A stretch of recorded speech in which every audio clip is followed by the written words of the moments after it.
Welcome students, मैं हूं रविंद्र।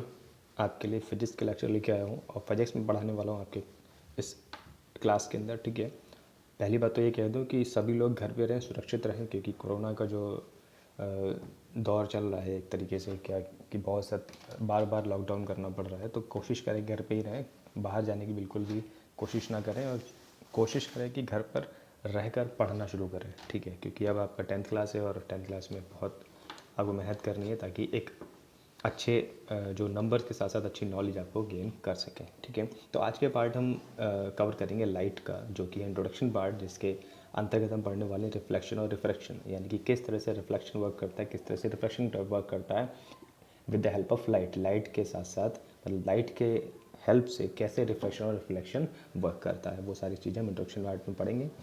तो चलते हैं आपके अगली स्लाइड पर और देखते हैं कि हमारे पास क्या क्या चीज़ें हैं।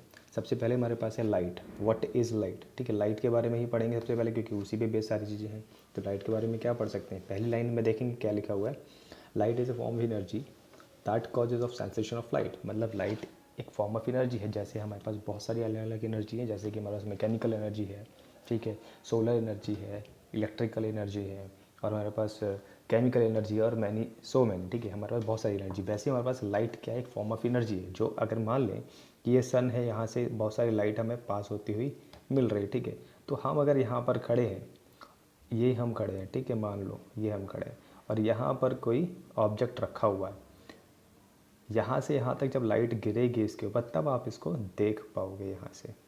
ठीक है, तो यही समझना है कि अगर सेंसेशन ऑफ लाइट का मतलब क्या है, जब लाइट पड़ेगी तभी हमें कोई ऑब्जेक्ट वो देखने को मिलेगा। ठीक है, यहीं पर सिंपल सी एक बात कहनी थी, क्या light is a form of energy. मतलब एक तो फॉर्म ऑफ एनर्जी है, दूसरा कॉजेस का मतलब क्या है, वो उस चीज़ को निश्चित करता है कि हाँ, वो सेंसेशन ऑफ लाइट के लिए निश्चित हो जाती है कि लाइट के बगैर हमें देखने को नहीं मिल सकती कोई भी चीज़।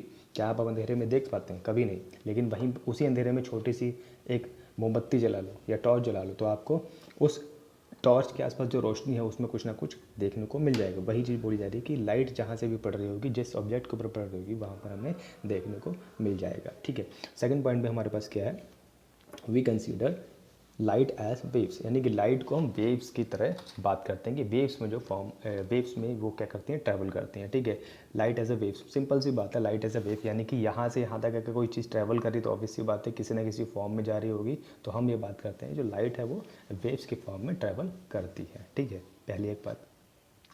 नेक्स्ट की बात करेंगे तो हमारे पास है third point, light waves are electromagnetic but not mechanical waves, sorry, electromagnetic non mechanical waves which do not require any material for propagation। यानी कि मैकेनिकल वेव्स कैसी, कि आपने हथौड़ा चलाया किसी एक कील के ऊपर, तो क्या है, वो मैकेनिकल एनर्जी क्रिएट कर रहा है और वहाँ पर क्या है, एक ऑब्जेक्ट चाहिए जिससे वो मैकेनिकल एनर्जी ट्रांसफर होगी। लेकिन लाइट की जब भी बात करेंगे तो कोई भी मटेरियल का रिक्वायर्ड नहीं है उसके प्रोपगेशन के लिए। यानी कि अगर हम यहाँ पर एक गिलास रख दें, ठीक है, एक गिलास रखते हैं यहाँ पर, लाइट सोर्स है हमारा, तो यहाँ से यहाँ तक ये लाइट पास थ्रू हो जाएगी। ठीक है, एक सिंपल सी बात।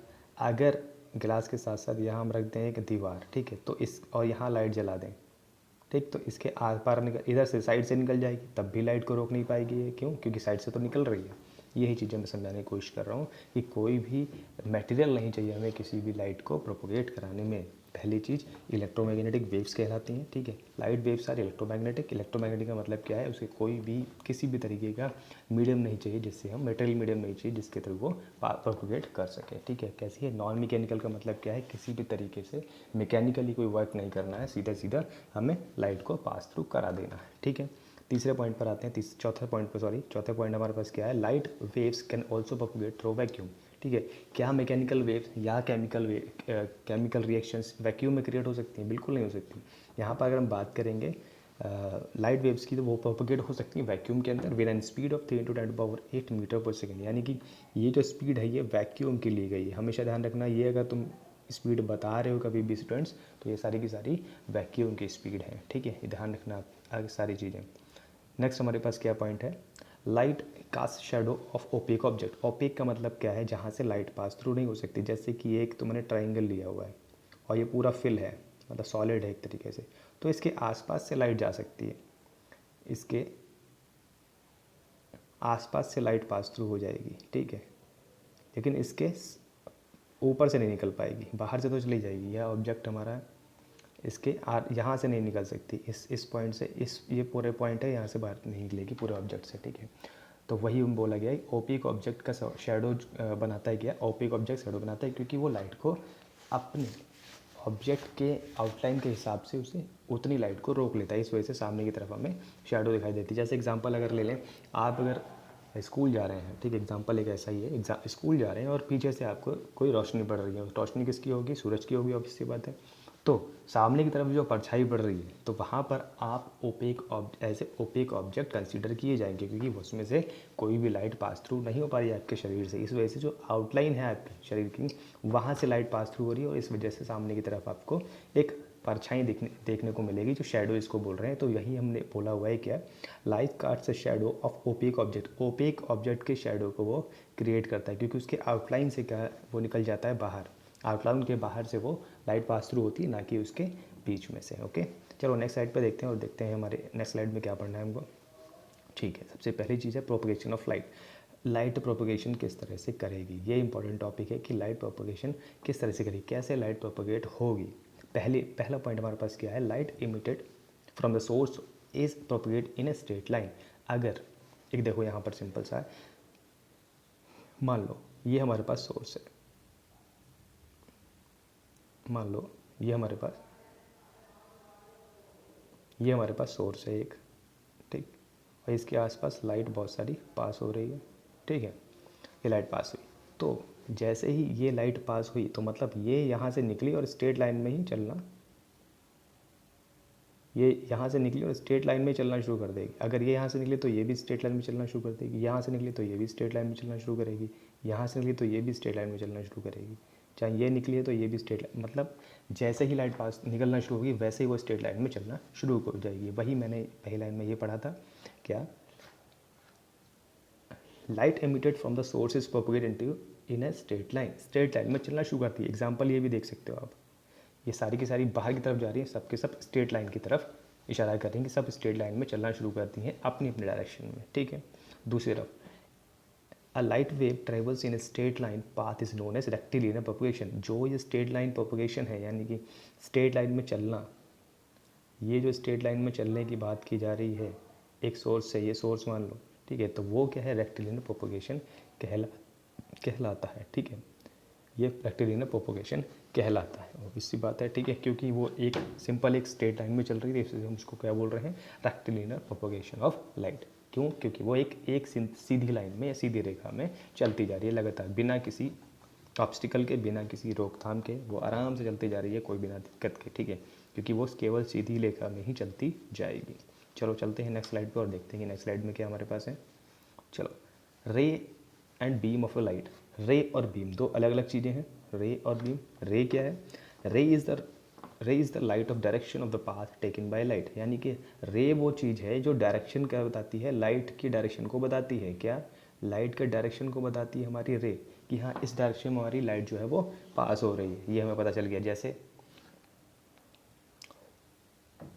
तुमने टॉर्च जलाई है, अब ठीक है, अपने तुम घर में थे, लाइट चली गई, अचानक से तुमने टॉर्च जला दी, मोबाइल की या रेगुलर जो टॉर्च होती है वो आपने जलाई और अपने सामान को ढूंढने लगे, मतलब कुछ चीज़ ढूंढनी थी, आपको ढूंढना शुरू कर दिया। तो ऑब्वियस सी बात है, जो लाइट पास थ्रू हुई है वो आपके टॉर्च से उस ऑब्जेक्ट की तरफ जा रही, तो वो डायरेक्शन ऑफ लाइट वहाँ पर क्या होगी, वो रे कहलाएगी। क्या, एक रे है जो उसके साथ जा रही है, ठीक है, जो टॉर्च से ऑब्जेक्ट तक जा रही है वो क्या है, रे, यानी कि वो पाथ बता रही कि टॉर्च से लेकर ऑब्जेक्ट तक वो लाइट रे जो पास होती हुई जा रही है। अब दूसरी अगर बात करेंगे, बीम की बात करें, तो बीम क्या है, group of light rays together is called a beam of light, यानी कि एक से ज़्यादा जब रेज जो है वो इकट्ठा होकर चलती हैं तो वो क्या कहलाती हैं, बीम ऑफ लाइट। यहाँ पर मैंने इसीलिए एग्जांपल दिया हुआ ये चीज़, क्या, यहाँ पर बीम ऑफ लाइट का मतलब क्या है, बहुत सारी, यहाँ पर बहुत सारे अलग अलग रेज जो हैं वो टुगेदर एक साथ एक ही डायरेक्शन में चल रहे हैं, ठीक है। ये इंपॉर्टेंट चीज़ है कि बीम में डायरेक्शन कभी भी चेंज नहीं होगी, सेम डायरेक्शन में चलेंगे, डायरेक्शन क्या होगी, एक ही रहेगी, जो इस तरफ चल रहे हैं तो इसी तरफ चलते जाएंगे, सारे के सारे एक ही तरफ, ठीक है।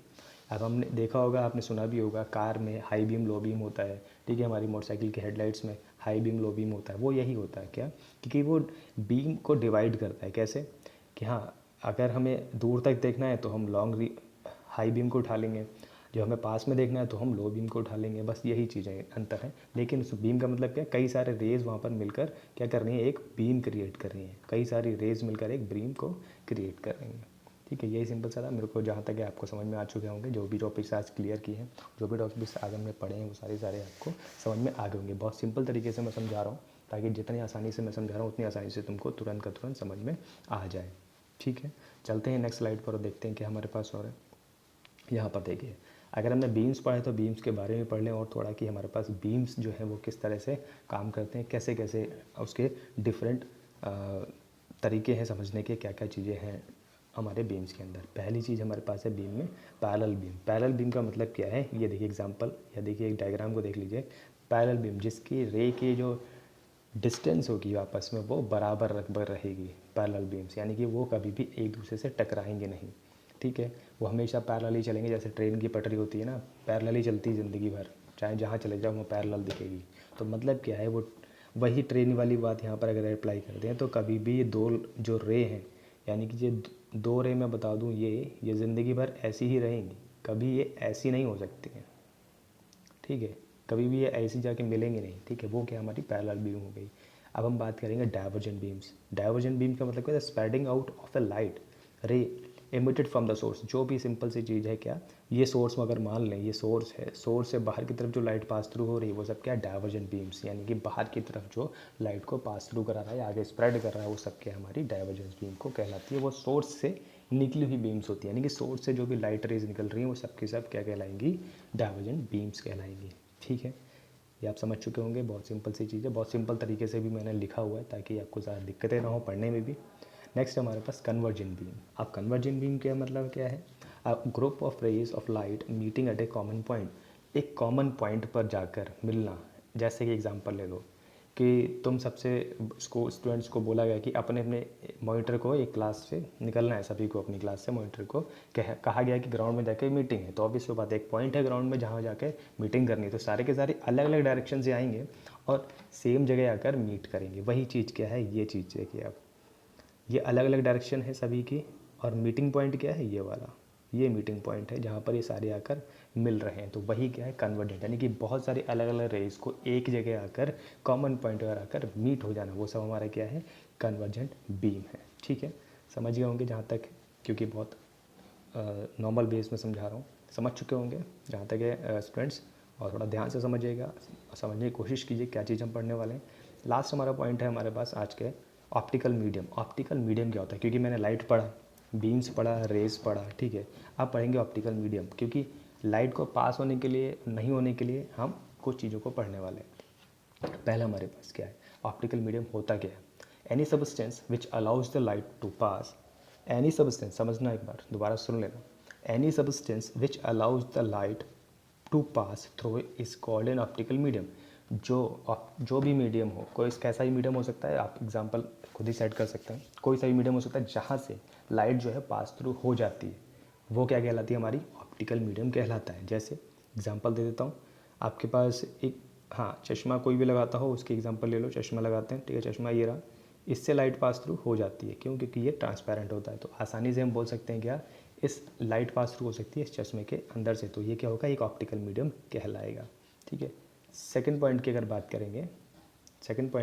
करेंगे, तो हमारे पास क्या है, यहाँ पर ऑप्टिकल मीडियम बदल गया। अब कितने तरीके के मीडियम हो सकते हैं वो समझेंगे।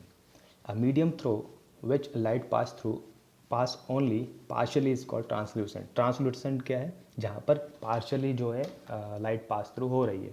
कोई भी एग्जांपल हो सकता है, आप एग्जांपल ले लिए, आपके घर में छलनी जो होती है, ठीक है, उसमें कई सारे छेद होते हैं, अगर आप उसमें से लाइट पास थ्रू कराएंगे तो कहीं कहीं पर लाइट पास थ्रू नहीं होगी, कहीं कहीं पर आपको लाइट नहीं दिखेगी, वही क्या है, ट्रांसल्यूसेंट मीडियम कहला सकते हैं उसको हम।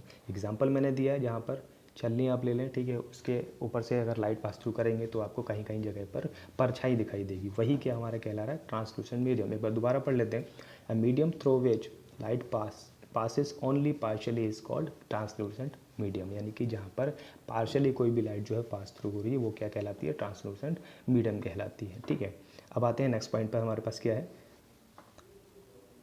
A medium through which light can pass easily is called transparent, यानी कि पूरी तरीके से कोई भी मीडियम से क्या जा रही है, लाइट पास थ्रू हो जा रही है, वो हमारे क्या कहलाएगा, ट्रांसपेरेंट। एक सिंपल सा एक ग्लास ले लो, ठीक है, ट्रांसपेरेंट मीडियम, या कि ये खिड़कियों में जो ग्लास लगे होते हैं वो, ठीक है, या अपने आई लेंस जो होते हैं वो सब क्या है, ट्रांसपेरेंट मीडियम्स होते हैं जहाँ पर लाइट जो है पूरी तरह पास हो जाती है इसके अंदर से, ठीक है, अंदर से पास थ्रू हो जाती है, वो क्या कहलाते हैं, ट्रांसपेरेंट मीडियम। एक बार फिर से पढ़ लो क्या चीज़ है, a medium through which light can pass easily is called A transparent medium. ठीक है, समझ चुके होंगे क्योंकि बहुत सिंपल सी चीज़ें हैं ये, जो आपने पढ़ चुके हो, और हो सकता है कि सिर्फ रिवाइज ही करना पड़ रहा हो। कुछ लोगों ने शायद नहीं पढ़ा होगा और कुछ लोगों ने पढ़ लिया होगा, क्योंकि सिलेबस में तो कहीं ना कहीं आपके ये मिला ही होगा 8 9 तक, लेकिन अब थोड़ा सा अलग और तरीके से मैं पढ़ा रहा हूँ ताकि और चीज़ें इसमें जो ऐड हुई उसको मैं समझाता हुआ चल रहा हूँ। ठीक है, अब जो लास्ट पॉइंट हमारे पास वो क्या है, a medium which do not allow any light to pass through is called a opaque medium. अभी मैंने ओपेक की बात की थी पीछे लास्ट स्लाइड में, ये देखिए लास्ट स्लाइड, हाँ यहाँ पर, ये देखिए यहाँ पर,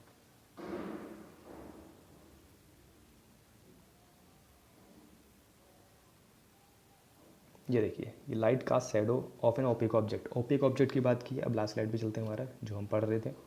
ठीक है, यहाँ पर ये रहा, a medium which does not allow any light to pass through it is called an opaque medium. मैंने किसी भी तरीके से कोई भी लाइट को, जो भी ऑब्जेक्ट पास थ्रू नहीं करा रहा है किसी भी तरीके से, चाहे वो लाइट ही कितनी तेज़ चला रहा हो, चाहे कितना ही सोर्स की लाइट हो, उससे कोई मतलब नहीं है। अगर वो ऑब्जेक्ट उस लाइट को अपने से पास थ्रू नहीं करा रहा है, वो सारे के सारे ओपेक मीडियम होंगे, और ओपेक मीडियम ही क्या बनाते हैं, शैडो को क्रिएट करते हैं with the help of light. ठीक है, बच्चे लोग समझ चुके होंगे आप लोग सब, जो कुछ भी मैंने आज इस लेक्चर में पढ़ाया है, फर्स्ट से लेकर आखिरी तक क्या क्या पढ़ा दिया है, व्हाट इज लाइट पढ़ा दिया, प्रोपगेशन ऑफ लाइट पढ़ा दिया, रेज एंड बीम्स पढ़ा दिया, टाइप्स ऑफ बीम्स पढ़ा दिया, फिर ऑप्टिकल मीडियम पढ़ा दिया। ठीक है, तो चलो कोशिश करो कि आप लोग नोट्स बनाना शुरू कर दो, नोट्स बनाओ।